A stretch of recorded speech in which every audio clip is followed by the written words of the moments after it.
nominees, and I'd like to introduce them to you. The first of our non-living nominees is Mr. J.B. Leidig. There's no representative here for Mr. Leidig, but he's being recognized as an outstanding football coach, a career of some 40 years at Warren High School. His award will be accepted by one of our other inductees, Mr. Toby Shea.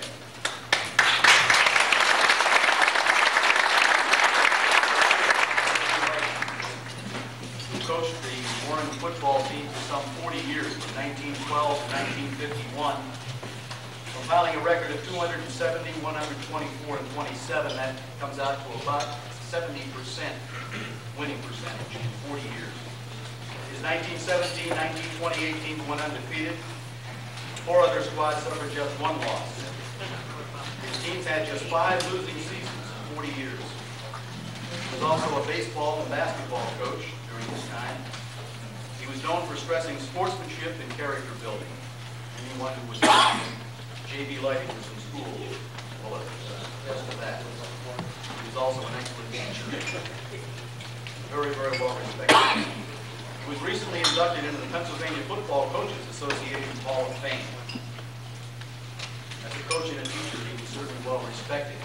Here tonight, a gentleman who's going to be accepting a little later on his own class, as he was voted into the Hall as well, played on the last team that J.B. Leidig coached in 1952. So at this time, I'm going to ask Toby Shea to stand up, and Jim Martin will present him with J.B. Leidig's plaque.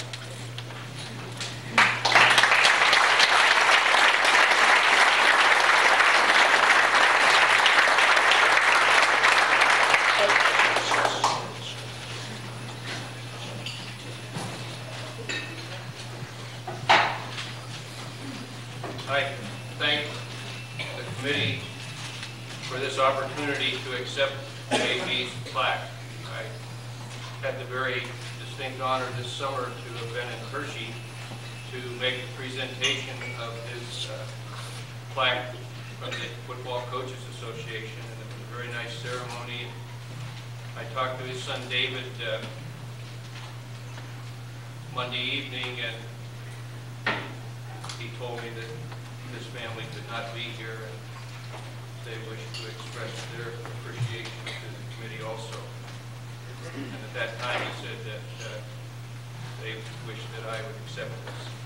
J.B. was a very unique man, and he was a great athlete in his own right, and as you would look at that body, you would say that would be hard to believe, but he really could have signed a professional baseball contract, but because of his religious background, Mennonite, he chose to become a teacher and a coach.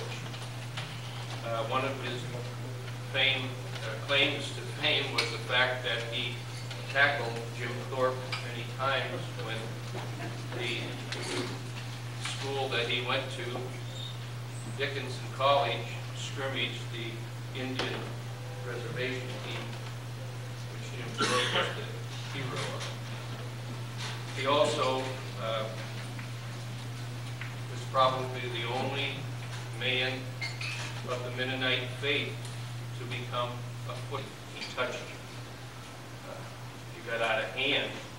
His stern look touched you. You were an athlete that broke a rule. You were asked on a little piece of paper from your homeroom to report to 104, and he wanted to talk to you.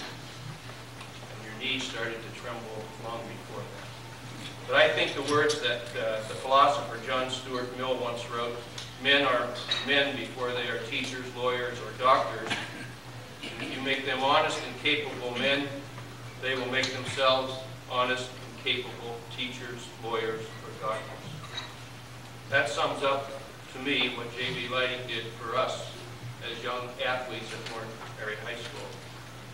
He made us honest, capable men, and then many of us went on out into the world to make ourselves honest, capable teachers, lawyers, doctors, whatever. And I use those professional terms, but in that man's eye, you could have made yourself an honorable garbage collector, and he held you in high esteem. So that's the type of man was. And I'm sure that the vets industry found that out. He asked to go to work for them after he retired from teaching because that's the type of man he was. It's a great honor for me to be able to accept this. It's an honor for my family.